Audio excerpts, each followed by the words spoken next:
Oke, assalamualaikum warahmatullahi wabarakatuh. Halo semuanya, halo teman-teman. Assalamualaikum ibu dosen yang kami hormati. Perkenalkan, kami dari kelompok 7 yang beranggotakan saya Raihan Prasetyo Milan dengan nomor induk mahasiswa 190231504 dan rekan tim saya yaitu Puguh Pangestu Aldi dengan nomor induk mahasiswa 190231504. Izinkan kami untuk membawakan materi presentasi ini. Sebelumnya kami ada satu quotes dari Mahatma Gandhi, yaitu live as if you were to die tomorrow and learn as if you were to live forever. Jadi teman-teman, dalam hidup ini sebagai seorang manusia itu kita harus mengacu atau berprasangka bahwa kita kan mati itu besok. Jadi hiduplah seperti kau akan mati esok hari. Jadi kita akan termotivasi untuk berbuat baik dalam hari tersebut, karena kita kan tahu kalau besok itu akan mati. Lalu belajarlah, tuntut ilmulah, seperti engkau akan hidup selamanya. Jadi apabila kita berprasangka akan hidup selamanya, maka kita akan terus untuk menambah ilmu, karena hidup ini merupakan bentuk yang dinamis, selalu berubah-ubah, kemajuan teknologi dan lain-lain. Kalau kita tidak belajar, tidak menuntut ilmu, maka kita akan menjadi manusia yang tertinggal. Ya, jadi teman-teman, sebenarnya kita di sini akan membawakan materi mengenai komponen batu kapur. Dalam PowerPoint ini ada 3 subtopik yang insya Allah akan kami sampaikan.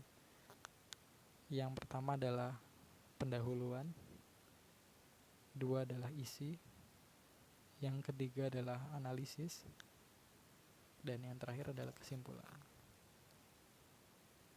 Semoga bisa diterima ilmunya dan semoga bisa paham. Jadi subtopik pertama yaitu tentang raw material mentah, bahan mentah. Dalam subtopik pertama ini ada 2 yang akan kami sampaikan, yaitu mengenai komponen dan pengertian raw material.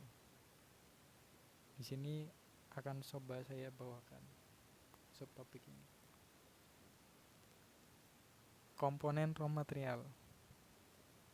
Jadi teman-teman, dalam proses pembuatan semen itu kita bisa menggunakan material atau mineral yang berasal dari alam maupun mineral yang berasal dari produk hasil industri. Jadi nggak selamanya kita pakai mineral yang dari alam, dari sumber daya alam yang ada, tapi kita bisa memakai mineral yang dihasilkan dari produk industri.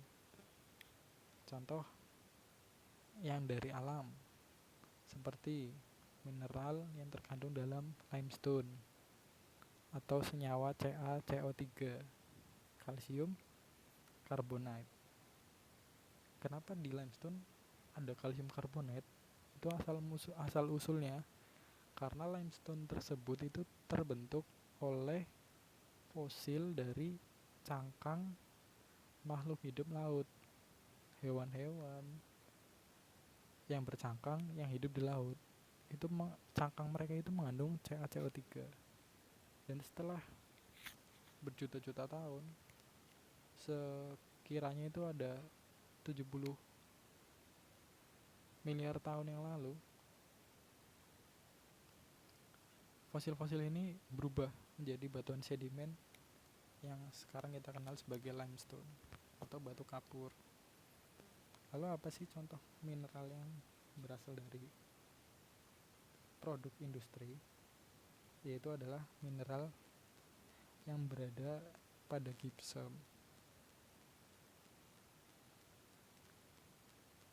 Material awal dalam pembuatan semen yaitu menggunakan senyawa mineral yang mengandung komponen utama semen.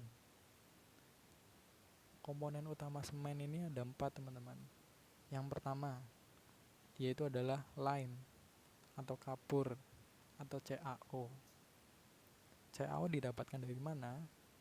CaO ini nanti didapatkan dari proses pemanasan CaCO3 pada rotary kiln. Jadi kan tadi udah saya sebutkan nih, limestone itu rumusnya CaCO3. Nah, setelah limestone ini digiling, diromil, terus disalurkan menuju preheater lalu masuk ke rotary kiln, rumus kimia dari CaCO3 nanti akan terpisah jadi CaO plus CO2 karena terdapat pembakaran di situ di rotary kiln tersebut. CO2 ini akan dikeluarkan, sementara CaO ini akan dilanjutkan ke proses selanjutnya. Nah, CaO ini biasanya dalam industri semen itu dikenal sebagai quick lime.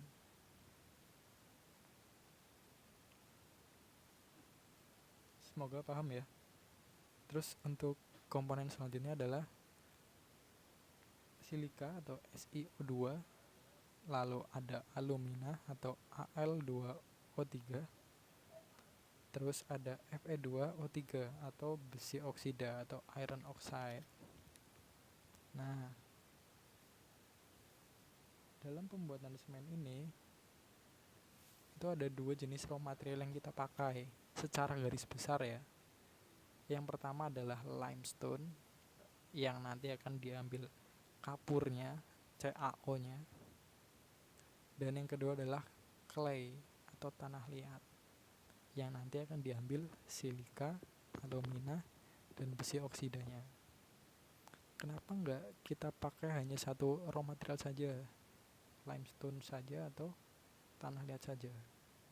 Jawabannya adalah tidak mungkin, karena tidak mungkin 4 komponen utama tersebut itu terdapat dalam satu jenis raw material saja.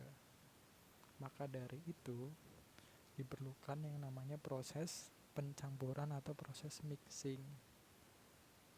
Biasanya itu dalam proses pencampuran ini ada 2 jenis opsi yang bisa kita pilih. Yang pertama adalah, dan yang biasa dipakai, yaitu limestone plus clay atau tanah liat, atau opsi keduanya limestone plus marl. Marl nanti akan dijelaskan oleh kelompok setelah ini. Nah, dalam proses pencampuran, apabila teman-teman ingin mendapatkan hasil komponen kapur yang dengan kualitas tinggi, maka dalam proses tersebut jumlah dari bahan limestone itu harus dikurangi,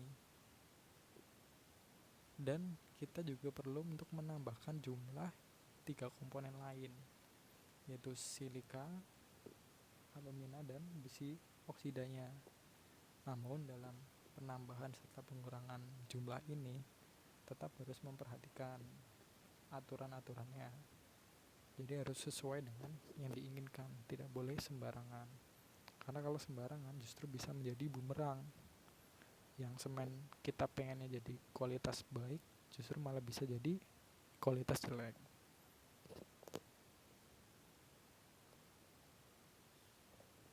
Oke, lanjut ke bahasan selanjutnya adalah pengertian dari raw material. Pada buku yang kami baca atau referensi yang kami ambil, yaitu pada buku Duda, raw material ini berarti adalah bahan dasar yang masih kasar dan dalam tahap pertama yang akan digunakan dalam proses lanjutan produksi suatu produk. Saya ulangi ya. Raw material adalah bahan dasar yang masih kasar atau mentah yang berada pada tahap pertama dan kemudian akan digunakan dalam proses lanjutan produksi suatu produk. Jadi